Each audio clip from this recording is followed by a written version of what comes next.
or a community or a nation, what are the things that you need? Common purpose. Common purpose. Okay, so goals, a vision. Land. Say that Land. Land. Land. Right. You need a place to be. A leader. A leader. Some kind of order, rule of law, something so it's organized. Stop signs on the roads, something like that.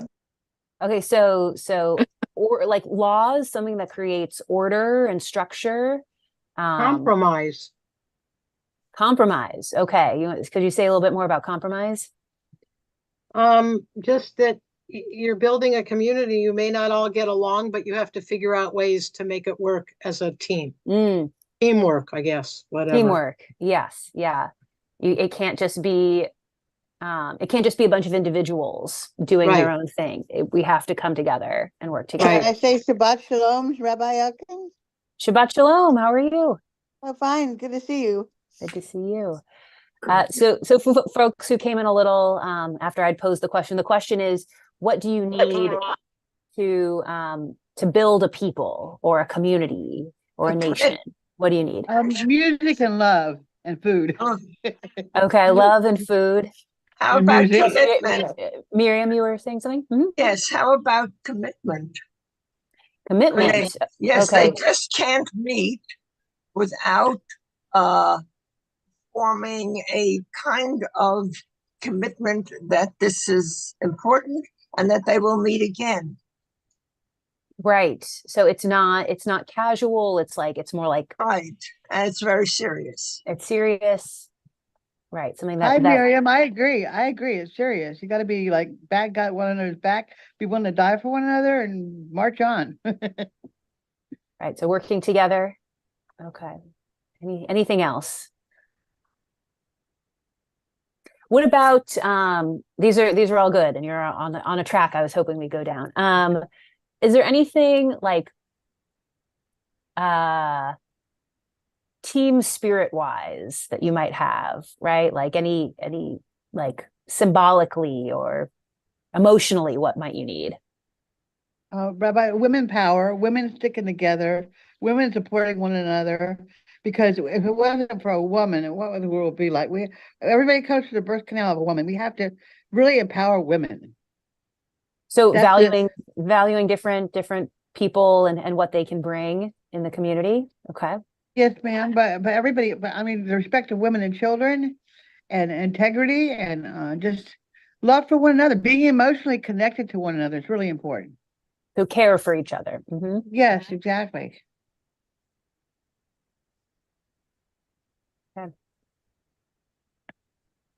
All right, so we'll start with this, and this is going to be part of the question that we're gonna explore today. So we're in Parshat Bishalach, which is right. Like we're at the sea, right? This is the song of the sea. This is we're leaving Egypt. There's the miracle, the splitting of the sea, and the beautiful like song. And this is usually it's perfect for our big installation for Cantor Peacock later tonight, that it's all about like music. I was thinking at first I was going to do something musical, but then I thought that I'm going to do a disservice to it. So I will not do that. So we'll do something a little different, but music is a huge part of what this Parsha is all about. Panina, yes? I am thinking that before you fix everything, you have to acknowledge that things are not working. You have to realize that you're living in a minus in order to be able to be willing to accept the fixer-upper, or it's going to make it work. Okay, so you have to acknowledge that if we're going to build you have to recognize that you are in a bad situation in order to be willing to improve it. Okay, great. If you're used to the same bed, then it's okay. Then you are in trouble. Got it. Okay. So I want to go back to this question that we started with, and I want to introduce something a little wonky, but will you all go with me on this just for a second? All right. So I want to share a video clip that is going to, right, like as we're talking about how we build a community, a people, a nation, and then so what are the, like we talked about goals, we talked about teamwork, talked about laws and all this, but then also like other ways that we bring that people get brought all together. All right. Uh-oh. And now it's saying I have to install something to restart in order to share audio. Goodness, that's not going to work. Okay. Well, the whole point is that because I don't think you guys can hear the audio. That's annoying. All right. Rabbi Elkin, do you want to send me the link and I can share it from my Yes, please. Thank you. Yeah. That would be helpful. You got it. Because yeah, I was trying to, share audio and Yeah. and all that. Here, let me. I hope I Well, won't. Hannah, I love Hannah. She's so good. She is saving the day. All right, so I'm going to put it in the chat there. Perfect.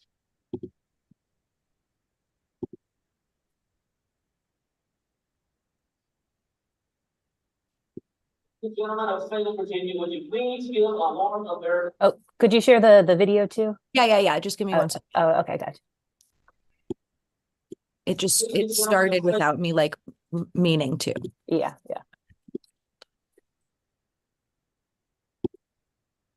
And then share sound. Boom.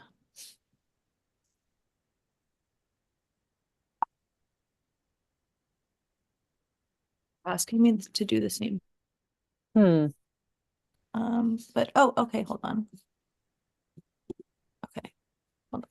Okay, it should work. Okay, let's try this.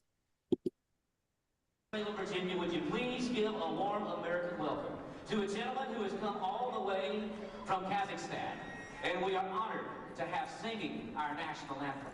Ladies and gentlemen, Barak Sakia.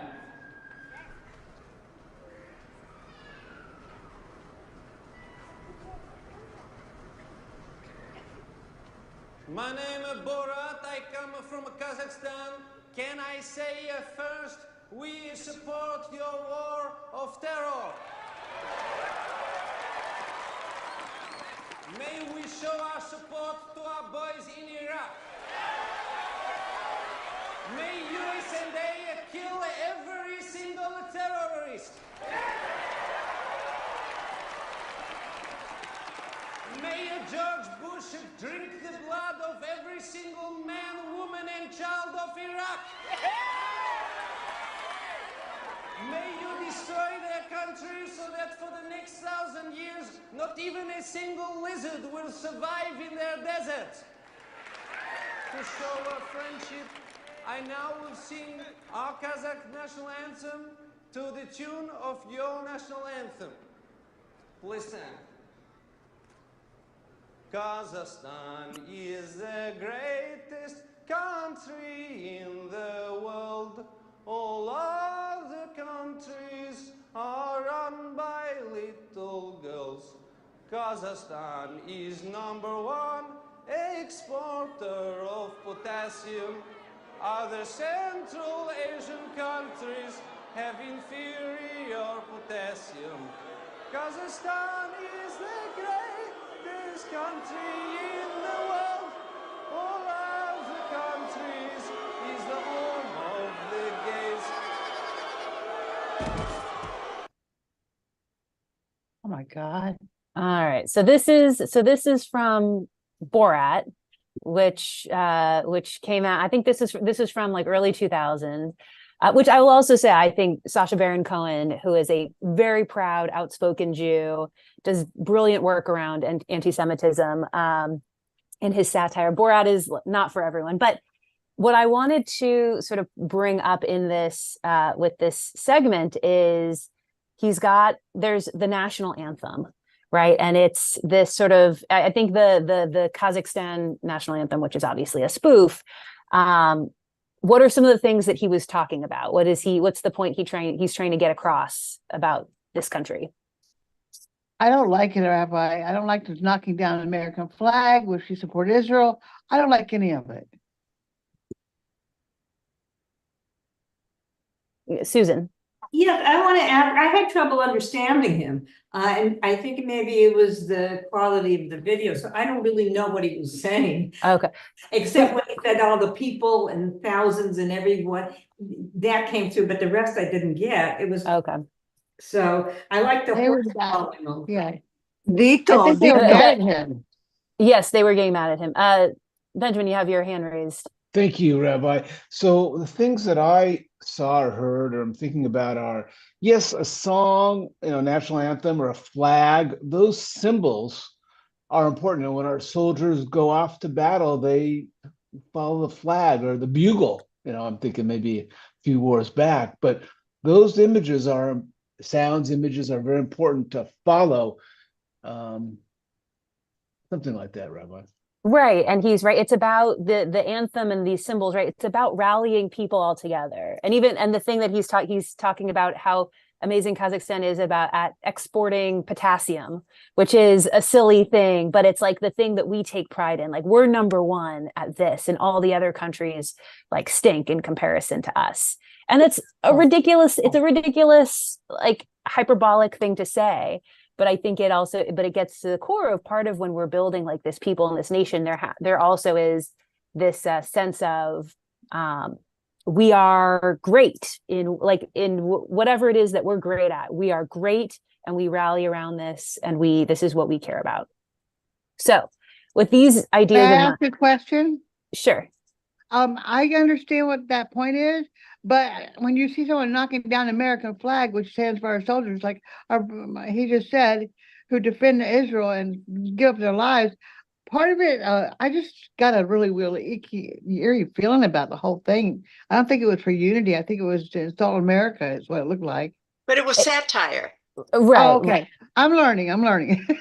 Right. Well, he didn't mean this. It was just all to see if he could get the crowd to believe him, even though it was ridiculous. Right. Oh, thank you, Cindy. Right. Thank you. So with this in mind, I want to go to the Torah portion. So where we find the Israelites in this moment is they have fled Egypt. They're in process, like Pharaoh has said, you can leave. They're in process of fleeing and leaving. But they've been slaves for generations and generations, for hundreds of years.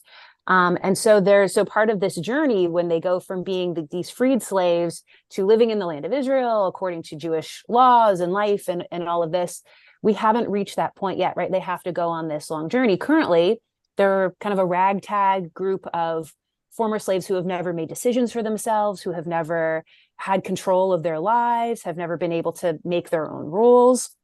So they're not a people yet in that way that we would imagine. So I think in many ways, like this Torah portion starts to create this people. So I want to look at what's happening in the Torah portion and how a people is being developed. All right, let me pull up the source sheet.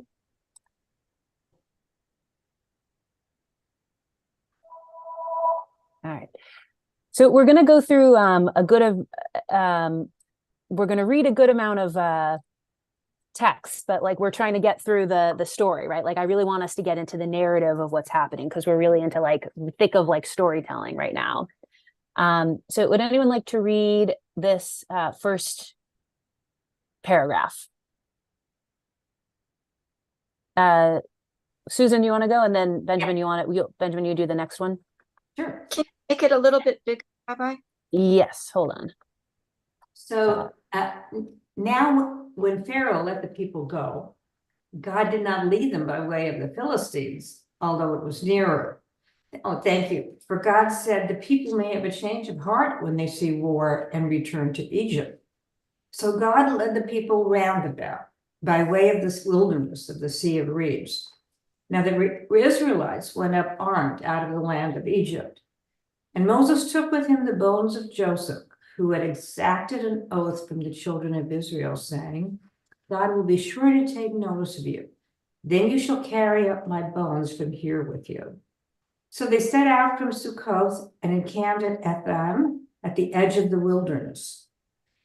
Adonai went before them in a pillar of cloud day by day to guide them along the way, and in a pillar of fire by night to give them light, that they might travel day and night. The pillar of a cloud by day and the pillar of fire by night did not depart from before the people. Adonai said to Moses, tell the Israelites to turn back and encamp before Pi-hahiroth, between Migdol and the sea, before Baal Zephon. You shall encamp facing it by the sea. Pharaoh will say of the Israelites, they are astray in the land. The wilderness has closed in on them. Then I will stiffen Pharaoh's heart, and he will pursue them, that I may gain glory through Pharaoh and all his host. And the Egyptians shall know that I am Adonai, and they did so. So at this point, God is telling the Israelites, is telling Moses to take the Israelites. You're going to go out in this direction. But what is God like? God's giving particular directions about where they should go and what they should be doing. What's the goal here? Look, he's stalling it. He's not having them go the direct way, with the fear that they will lose heart and they could be attacked by the Philistines and others in the area, and they'll say, I give up, let's go back. So if they go a longer roundabout way, they have a chance of avoiding the war, and they also have time in which they might start getting together and finding purpose and organize themselves. Right. So like making a longer experience, not wanting to say, right, like, oh, well, like you're going to leave and you'll get there in 2 weeks, but really wanting to give more time and a deliberate choice, right, to go the roundabout way. And then there's one other reason too at the end of this paragraph. Also, that the Egyptians should know that I am Adonai, that I'm the one who brought them out of Egypt. Well, not quite yet. So that will be part of it. But God is saying, does anyone notice there's something in particular that God wants Pharaoh to think about what the Israelites are doing?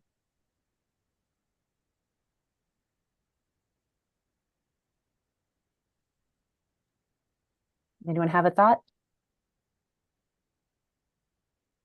I'm just listening.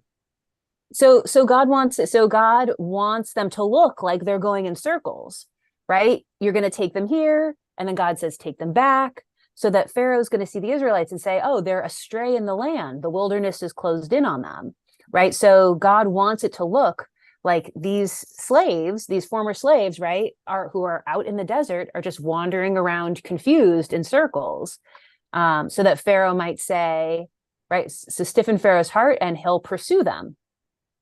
Right. So he wants Pharaoh to see the Israelites still as helpless and vulnerable, and to go and kind of pick them back up from slavery.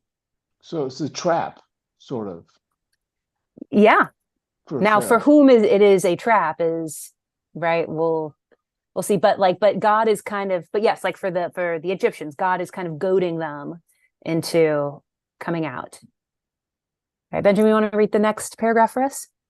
I'd be delighted to. And I apologize, I look like a ghost. I'm not sure with my lighting here and my little... No problem.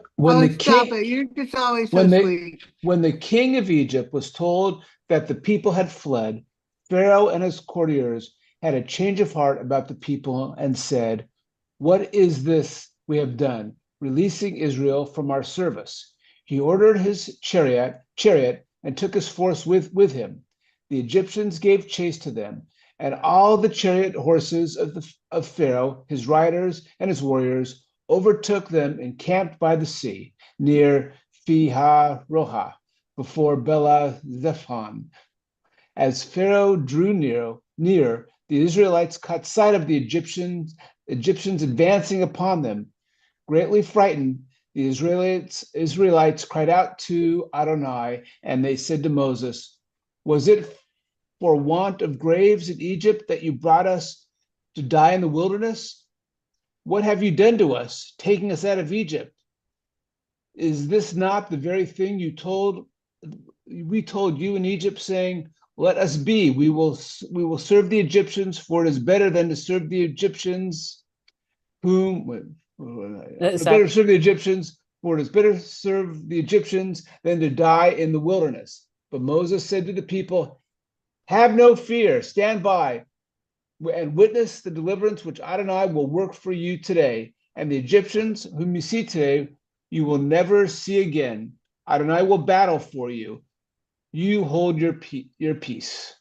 Why don't we do this this last part too? I think we know how the story goes.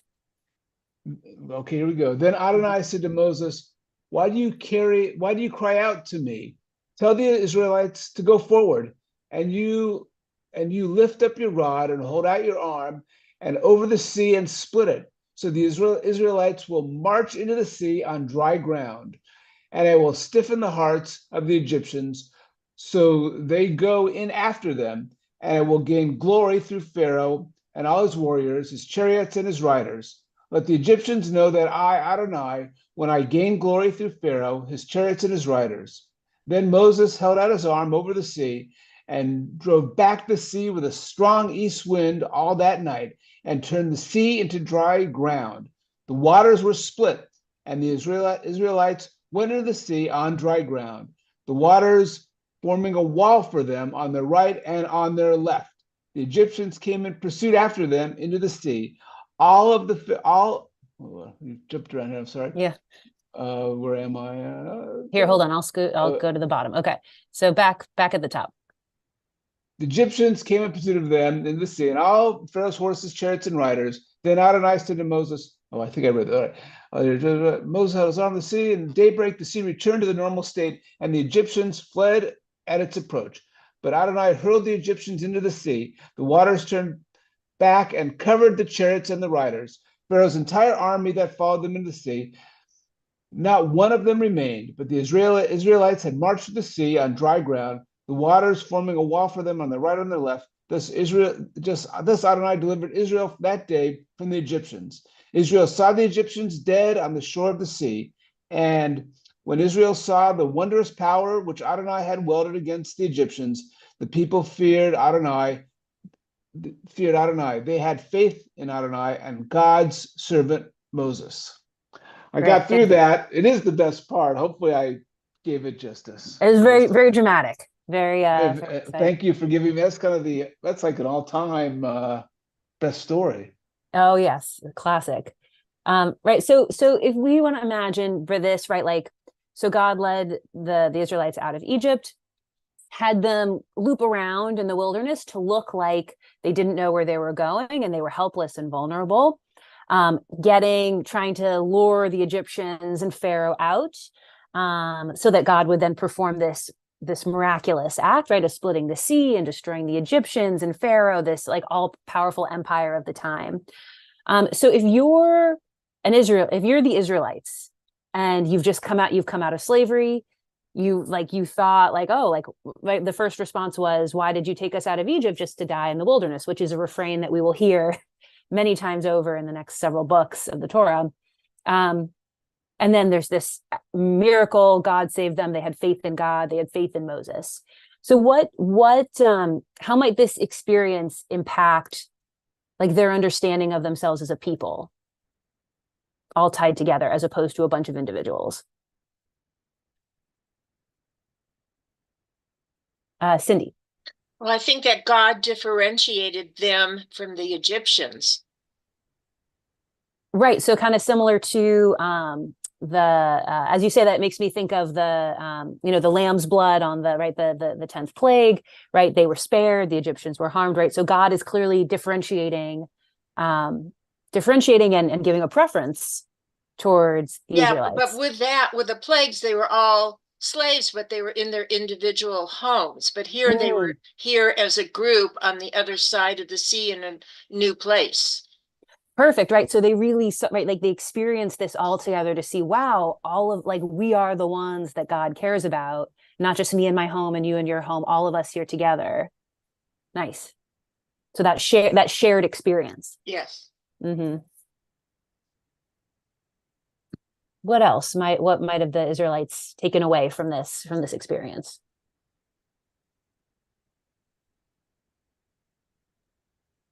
I'm thinking maybe they were confused and they needed that group experience, the shared experience, to get them out of the confusion of what's happening to us. What's this new life supposed to be, and how are we supposed to deal with it? So it right, like so you let me make sure I'm understanding, right? So they were that this experience was confusing, or this experience was sort of like a reset to a different. Both. I mean, both. Okay. How are we supposed to accept this when somebody's telling us it's going to be what it is? And how do we make it work so that we can be a community? Goes back to your question at the beginning. Right. And I think, right, this is a paradigm shifting moment, right? That we've been taken out, where this like a sea was split, like the entire army was destroyed. This is, we have made a real break from what was before and what was after. I think if that's what it sounds like Merle was saying. Penina, it looked like you had a hand up. Mm-hmm. Yep. Okay, can you hear me? Mm-hmm. Okay, I think this story accomplishes here two things. First of all, the idea that, yes, they are unique, but in what way? There is a saying, חנוך לילד על פי דרכו, teach a child according to his own understanding. In other words, the method that you approach any individual has to be according to what that individual needs. Mm-hmm. So you have to teach a child according to his own perception of how he can understand it. So the first thing that's supposed to be accomplished in this particular section is the superiority of God over the other gods that they saw were practiced in the land of Egypt. Mm-hmm. All the 10 plagues were very good. Those were tools, but they still have to recognize that strength and the glory of that one God that Moses says is doing to do this for them. So you cannot just tell them and it's going to happen. They have to see things to understand it according to their own understanding. So splitting of the sea, yes, this is a miraculous thing. And I know that the sea was supposed to be at certain society, also a god by itself. It was called the Enuma Elis, that they believed that the god was also, that the sea was also water, a body of water is also a form of God. So that already shows them that he is ruling that he can make the sea give in to them. Mm-hmm. Then it will split up in order to let them go. Now today, according to history and according to the strategy that was going on there, they actually exit Egypt from the south that now is supposed to be Saudi Arabia. And the whole idea was to draw Pharaoh's chariots into the mud. It was in the middle of the month. Moses was a genius. It was in the middle of the month, the 15th of the month of Pesach, wherever Pesach happens. I think it's Tishrei, Cheshvan, Kislev, Tevet, Shvat, Nisan. In the 15th of the month of Nisan, the moon was full. They knew they could see where they were going. And the whole idea was to draw them into that, the tide was on because the moon was full. So the water on the edges covered the edges, but it wasn't that deep. And the whole idea was to draw Pharaoh's chariots and get them stuck into the mud. So he's showing them, number one, that he also rules the sea. Also, he rules the sun because it was dark before the 10 plagues, right? They just finished with the darkness. And so he's not only giving them a geography way, he's also showing the superiority of God. Right. So this is that was very, how would you say, it was like a drama, like you will see a drama happening. And it probably really, it worked. Let's put it this. It worked. Right. So wanting to create this dramatic event, right? I think that's part of it too. This is a harrowing escape. Right. This right. is. So you are special.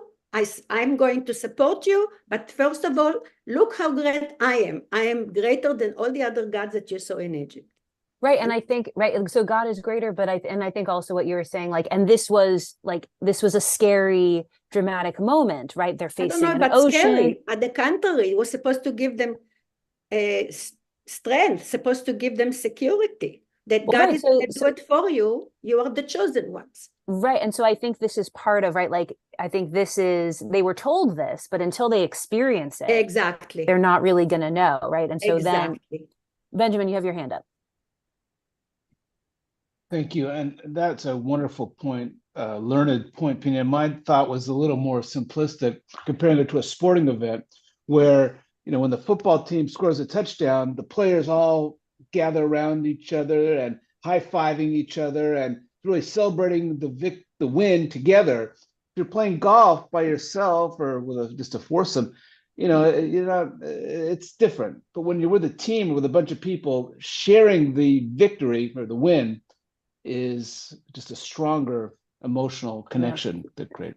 So that's a great point that transitions us into our next text. But I want to add too that I think, right, like having that that's an important point, right? Like having that shared experience, we're all together, like seeing it and experiencing it and living through it. And it's not just me. I could go tell someone about, like, I also think of how are they creating stories that they're going to tell to the next generations, right? They're going to say, you remember when we were here and this was happening, and that's totally different than, oh yeah, like this thing happened to me and I'm going to tell you about it. But remember how we were there and it happened is much more powerful. Exactly. That's why they make movies out of things like that. Because exactly. when people see the movies, they can kind of like visualize what it could have been, in real. Exactly. So I want to go to our next text. So they have experienced this amazing thing. A sea has split. The Egyptians have been destroyed. They have faith in God. They have faith in Moses. And then the next thing this is literally the next text that happens. Does someone want to read this for us, please? Marilia? Then Moses and the Israelites sang this song to Adonai. They said, I will sing to Adonai, for he has triumphed gloriously. Horse and driver he has hurled into the sea. Adonai is my strength and might. He has become my deliverance. This is my God, and I will enshrine him. The God of my father's house, and I will exalt him. Adonai the warrior, Adonai is his name. Pharaoh's chariots and his army he has cast into the sea, and the pick of his officers and drowned in the sea of reeds. I need more. The deep covered him. They went down into the depth like a stone. Now I have to find myself. Your right hand, Adonai, glorious in power. Your right hand, Adonai, shatters the foe. In your great triumph, you break your opponents. You send forth your fury. It consumes them like straw. At the blast of your nostrils, the water piled up. The flood stood straight like a wall. The deeps froze in the heart of the sea. The foe said, I will pursue, I will overtake, I will divide the spoil. My desire shall have its fill with them, of them. I will bear my word, my hand shall subdue them. You made your wind blow, the sea covered them. Here, hold on one second. Oh, they hold sank like lead in the majestic waters. Wait a minute. Ariel, you wanted to start from here, from 12 from the top. Okay. You put out your right hand, the earth swallowed them. In your love, you led the people you redeemed. In your strength, you guide them to your holy abode. The people's here they tremble. Agony grips the dwellers in Philistia. Mm-hmm. So where the Philistines live. Mm-hmm. Okay. Now are the clans of Edom dismayed. The tribes of Moab trembling grips them. All the dwellers in Canaan are aghast. Terror and dread ascended upon them. Through the might of your arm, they are still a stone. Your people cross over, Adonai, till your people cross over to whom you have ransomed. You will bring them and plant them in your own mountain, the place you made me dwell in, Adonai. Sanctuary, O my Lord, which your hands established, Adonai will reign forever and ever. Thank you. So this is, I'll take us back to the Borat national anthem. That's a sort of a cruder version, but there's still something there of we are the best and everybody else stinks, right? So I think that in many ways, this is the song at the sea, right? This is the famous song that it's, in a way, it's sort of like a national anthem for the Israelites. I'll put that out as a question. Could this be a national anthem for the Israelites? Why may it be or may it not be? Susan. So I don't necessarily, I think that Borat is an interesting comparison, but I don't think they say we are the best, everyone else stinks. They say that God is the mighty. And then I think there's a big difference. But what you could say, God protects us. And it's always interesting how many miracles God has to perform, and I'm always thinking that they forget. It's not a good thing to say at this point because they're triumphant, but how soon they forget and they complain again. So right, like this is full of right, we like this God who can do all this stuff cares about us and takes other people down. How amazing, how like miraculous. But then, it's a little bit, it becomes a sort of what have you done for me lately kind of mentality pretty quickly. We'll see it in just a second. Unfortunately. Yeah. Cindy, you have your hand raised? Yeah, what I think is interesting is our national anthem basically is about defeating the British and winning, and this is defeating the Egyptians. Right. And I think that kind of goes also to these origin stories, right? These foundational stories and events that created the nation, right? For the United States, right? We have to start with being British colonies who then, rebelled and fought and won independence, right? That's where our country comes from. And then here for the Israelites, it's the origin story is, we left Egypt and we escaped slavery and God came and redeemed us with an outstretched hand. So neither one is saying our country is great. It's about defeating others. Yeah. And I think that also raises a good question is sometimes, what makes you great? Beating others, which isn't always a great way to go about things. Susan? But I don't think it's just others. I mean, it's not a football team. But I like Benjamin's analogy with that.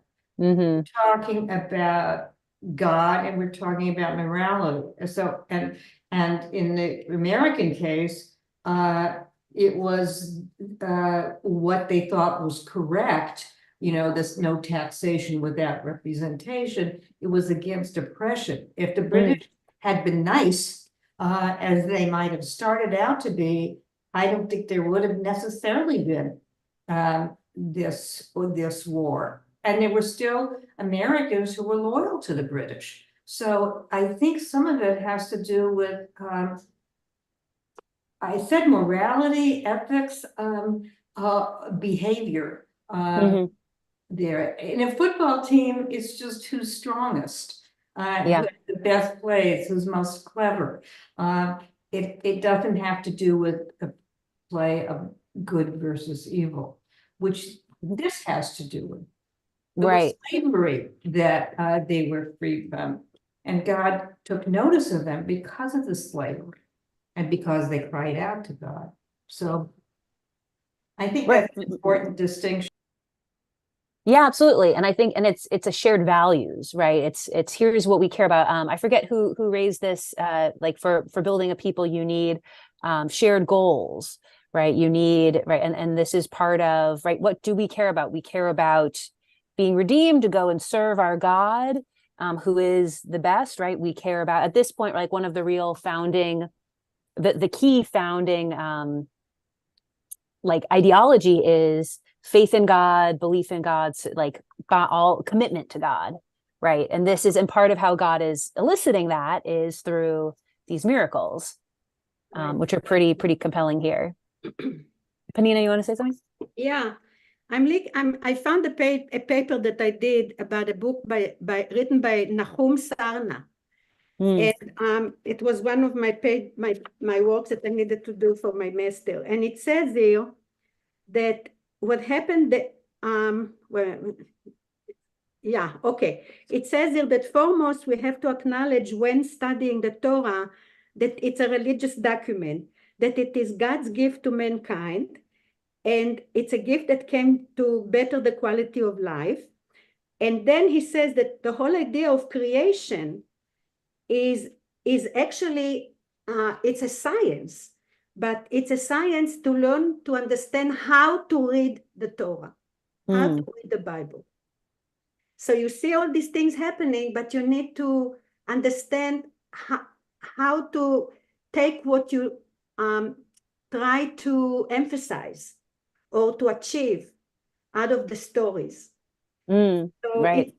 So it's amazing that it says that it's a science. It's a science of how to understand the stories, the Torah. How to get to the point where you get the what they wanted to achieve, what it wants to get us to believe in or to achieve. Right, so it's amazing that you always have to look at actually the results of what happened to kind of like go back and understand why the story was put there in that particular form, in that particular way. And I think especially for this one, like the form of it, that this is a poem, this is a song. It's done through like there's its own there's a separate trope, right? The way that Torah is chanted, there's a separate trope just for Shirat Hayam, just for Song of the Sea. And it's actually interesting too, if we want to think about it as a national anthem. So this is actually, so when this Torah portion is chanted, when this, not the whole portion, but just this section, the congregation is supposed to stand. Well, so when you hear the Song of the Sea chanted, everyone is supposed to be standing up in honor of this song. And there's actually two sections in the Torah when the congregation is supposed to stand when it's being chanted. So one is Song of the Sea. Do you know what the other one is, Merle?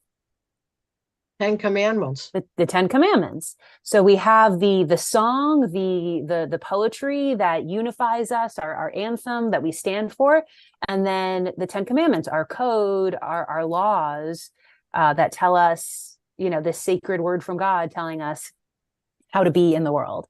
So I want to go down to our last section. So we've established thus far, we have, first this shared experience, harrowing experience, standing at the sea before it's split, that inspires the Israelites, that's shared, going through this like challenging, scary moment where God again came and helped them. Then in gratitude, they sang out this anthem, this rallying cry for us all to come together we have this shared experience, this story, these symbols they're binding us together. How amazing. And then we get some other stuff. So this is the, yes, Susan? Yes, I have one brief question out of ignorance here before I get to the next one.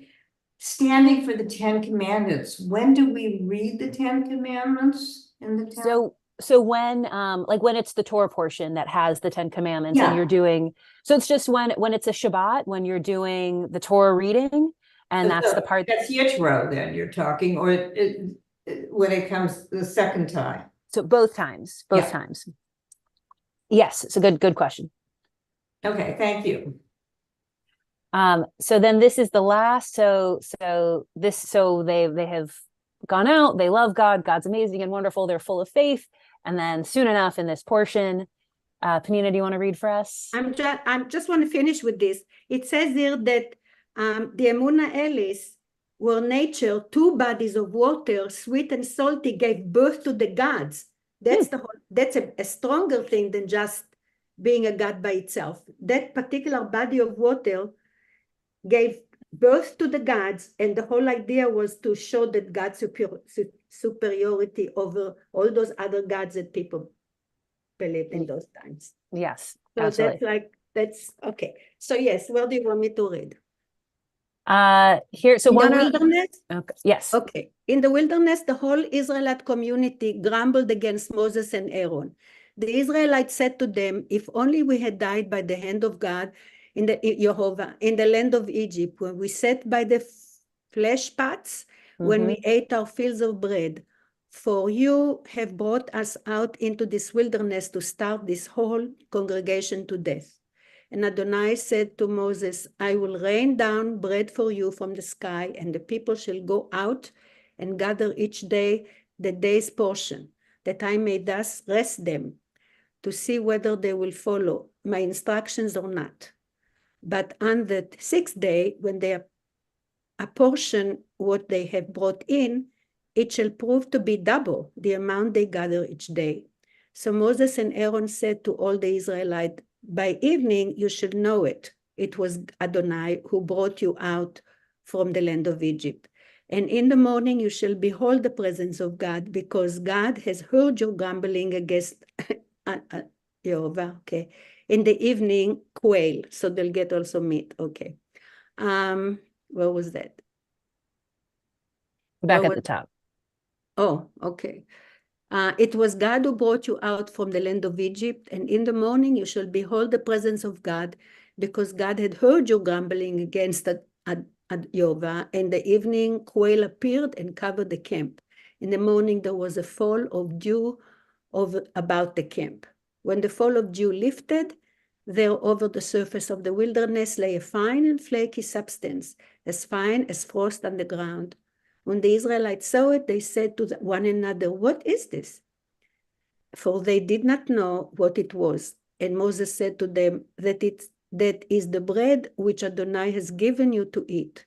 This is what Adonai has commanded. Each household shall gather as much as there are. Each household shall fetch according to those in its tent. The Israelites did so, some gathering much, some little, but when they measured it by the omer, anyone who had gathered much had no excess, and anyone who gathered little had no deficiency. Each household had gathered as much as it needed to eat. And Moses said to them, let no one... Well, yep, Moses said to them. Up at the top.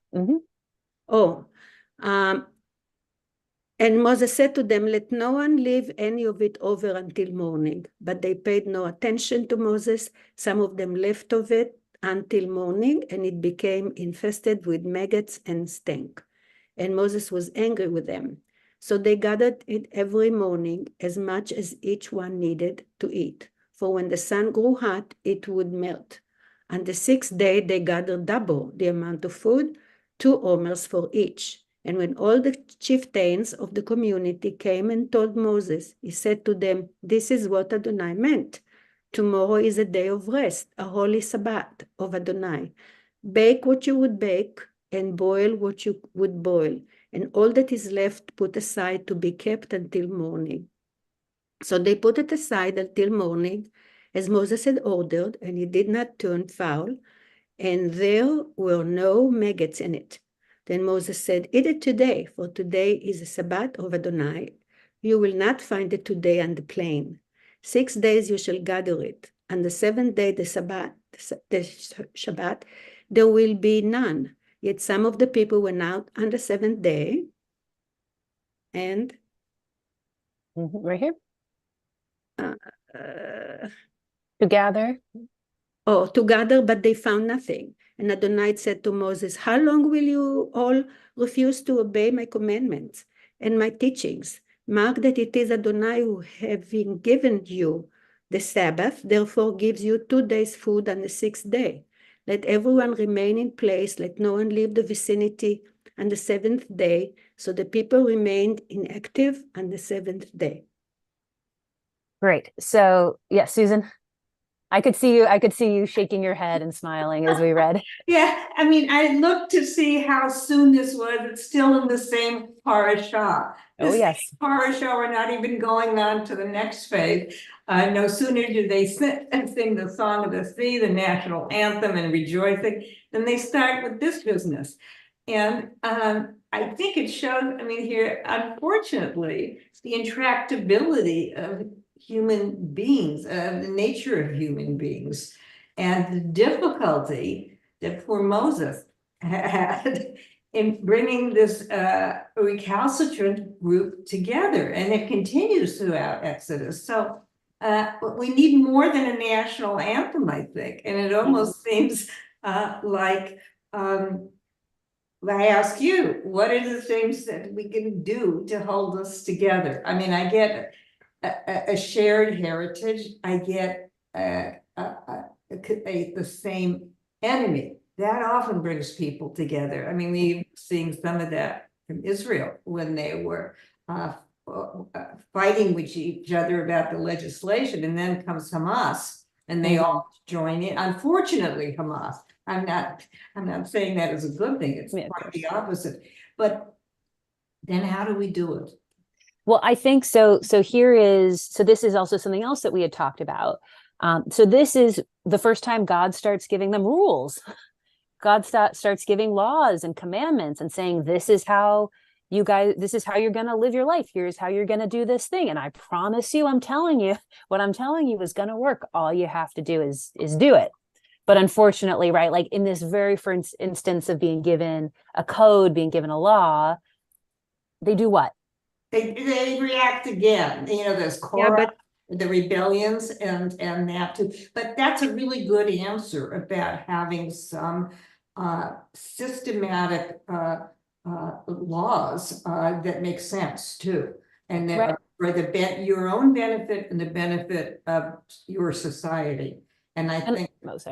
Okay, so, can I just say this because it's like itching? Yes. The first thing that they did is that Moses gave them, or God gave them, is the acknowledgement that they are not slaves anymore. The slaves didn't get a day off. They got a day off to think that they are not machines. They are people, and they cannot work 7 days a week nonstop. They were exhausted mentally, physically. The first thing he gave him Shabbat. You are not a machine. You are not a slave anymore. You get a day of rest, and you can prepare for it, and you can regroup, and you can rethink, and you can rebreathe. That's the most important thing that he wants to acknowledge, to let them feel right now, that they are not slaves and they are not just dummies who are going to follow wherever the bosses are going to tell them. They get a day of rest. They are not machines. They are people. Take a break, think, rest. That's it. Gather food for 2 days ahead of time, but take that day off. You're not a machine. Right. And I think that, and the Israelites can't do that yet, right? That's so counter to what they've been doing for generations and generations, that this idea of having a break or having something, right? There's some, like God says, okay, like you're going to gather on this day, but not the next day, but there's no taskmaster making sure that they follow it. And there's no, right, they have that agency. And for some of them, the first steps that they take with it is they don't know what to do with it, right? And I think too, and I love the question that Susan asked was, you know, they've gone through this experience, they had an anthem, but it's still like they're having a hard time coming all together. What does it take? And I think that, and I think, and that's part of where the laws come in.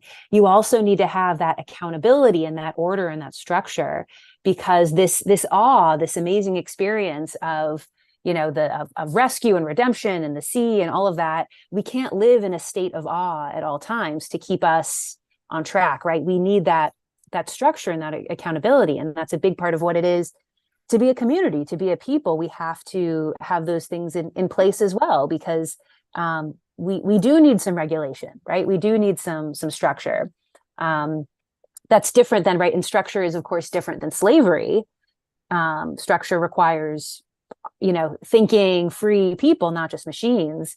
But again, like it's almost like you're, you know, it's creating this from scratch, right? And we're seeing just the first baby steps of what it was to bring all these people together.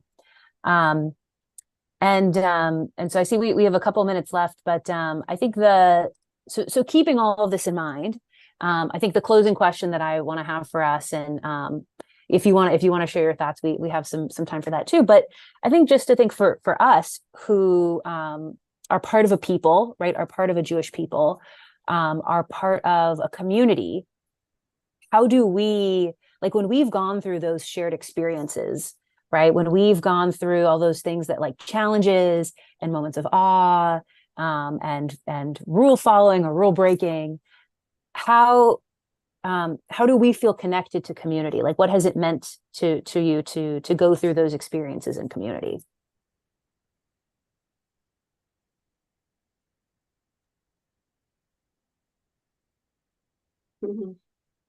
Benjamin, you want to go ahead? Well, I think we touched on it earlier. I think it adds to it. I mean, I still have trophies from my high school winning baseball team on my bookshelf behind me. I mean, that was a long time ago. And so what? But, you know, something about that, you know, I shared it with people and it gives it some, you know, oomph. It means something more than just that you played on a baseball team when you were 16. It's about new and current, old, current, and new relationships, and how we all, I guess, blend together, or how we all make it work. Yeah, yeah. And you had named teamwork, right, as being a big part of what it means to be in a community. Yeah. So Susan and then Rebecca. For me, it has been learning about the tradition and the wisdom that Judaism has brought to the world. The structure, I mean, we've got the 10 Commandments, but then we have a lot more. Not only the 613 mitzvot, which some apply to men, some to women, but really the structure of how to have a successful, as I said earlier, life and community, a society. And if the society hews to these goals, you should be honest in your business dealings. You should show respect for other people, that kind of thing. I think it's the gift that Judaism has brought to the world. And I like being part of the community that holds to these gifts, to that structure. Beautiful, beautiful. Rebecca, you were going to go? I want to call it a collective consciousness. It's a term we used way back in the 80s, I think.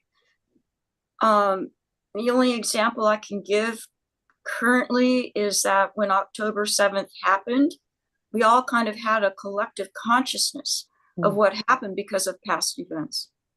Does that make sense? And then the collective consciousness is what helps create community. Right. I think people who, whether they had been involved in the Jewish community or a lot before or not so much, a lot of people really, you know, came together. And I think people were really yearning to be with people who might understand that feeling and that experience. And that's really powerful, to be with people who get it. And you're not having to explain why you feel the way you feel. Yeah, absolutely. Yeah. Well, I want to be mindful of our time. I see that it's 1 o'clock, but thank you so much for joining today. It's always wonderful to learn with you, learn from you, and I hope you have a wonderful Shabbat that's filled with community and song and Torah and all those wonderful things that we hope to fill. Thank you. So Shabbat Shalom. It's good to see you guys. Thank you, Rabbi. Thank you. Wonderful. Shabbat Shalom. Shabbat Shalom again. Shabbat Shalom. A happy and safe one. Amen. Amen. Selah. Okay.